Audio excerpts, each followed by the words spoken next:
This is going to be the intro to part 5 of the construction of a campsite. Now I do want to note, this is going to branch a little bit off of the normal, and I do realize this is not what everyone's going to be able to do. But for some weird reason, I've been in a lot of different places in Alaska, but these forests in particular tend to have a lot, for some weird reason, there's so many pots, cans, and just weird metal things out here. Subscribers, let me know to do something like a fireplace out of metal. Well, I'm not sure I'll be able to incorporate the chimney exactly. I am definitely wanting to try this. So what you guys are looking at right here, this is like a full-fledged pot. I just found this out here. This is what I'm talking about, guys. I kid you not. Like, look at how big. So this has been in here for that long. You guys can see, like, this even has a handle on it. Like, you guys can see right here. It's like an actual bale handle on it. It's a little beat up and stretched out, but I mean, like, holy cow. This is just crazy to find. Such resourceful things out here.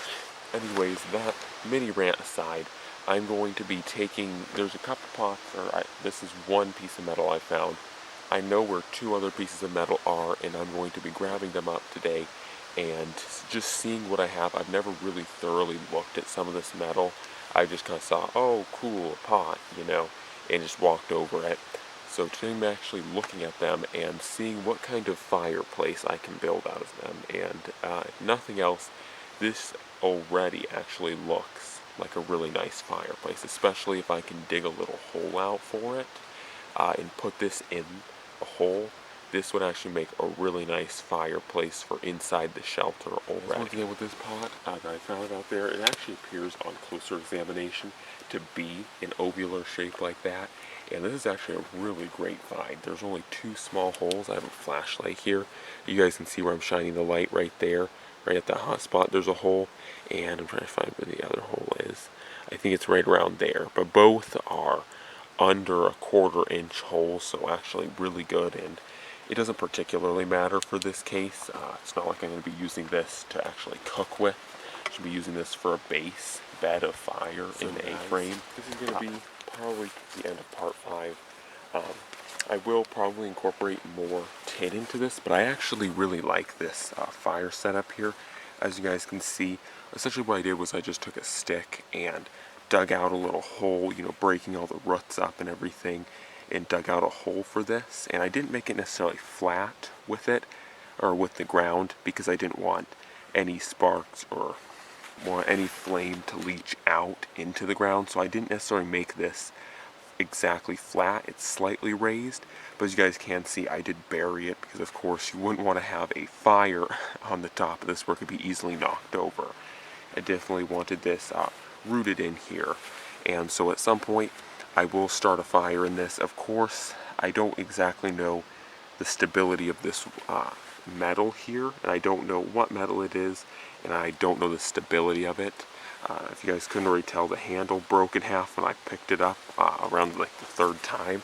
So some of this metal could be compromised. So as a safety of that, I'm going to slowly, the first time I do a fire in this, I'm going to slowly bring up the heat and hopefully kind of temper it or get it used to getting warm.